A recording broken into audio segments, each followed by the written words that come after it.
રાજકોટમાંથી સમાચાર મળી આવ્યો છે। વીરપુર યાત્રાધામ ખાતે સમૂહ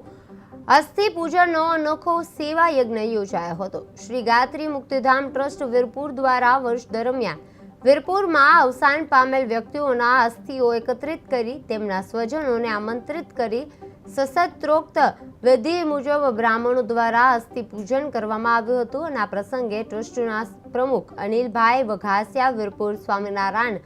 ગુણાતીત વિદ્યાધામના પ્રમુખ શાસ્ત્રી સ્વામી શ્રી વિશ્વવિહારી દાસજી તેમજ સ્વામિનારાયણ મંદિર વીરપુરના પૂજારી મનસુખભાઈ ડોબરિયા ઉપસ્થિત છે તે રહ્યા હતા। જલારામ શ્રી ગાયત્રી મુક્તિધામ સેવા સમિતિ દ્વારા અમારે વીરપુરની અંદર એક અજોડ સેવા થઈ રહી છે કે વીરપુરની અંદર જે કોઈ સ્વજન મૃત્યુ પામે એના અસ્થિને અહીંયા એક બેંક બનાવી એમાં જમા કરી અને દર વર્ષે એકત્રિત કરી અને આ મુક્તિધામ સેવા સમિતિના સભ્યો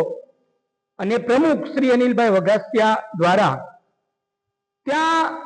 સ્મશાનની અંદર જ મુક્તિધામની અંદર જ એનું પૂજન થાય અને પૂજન થયા પછી સ્વખર્ચે ટ્રસ્ટીઓ સ્વખર્ચે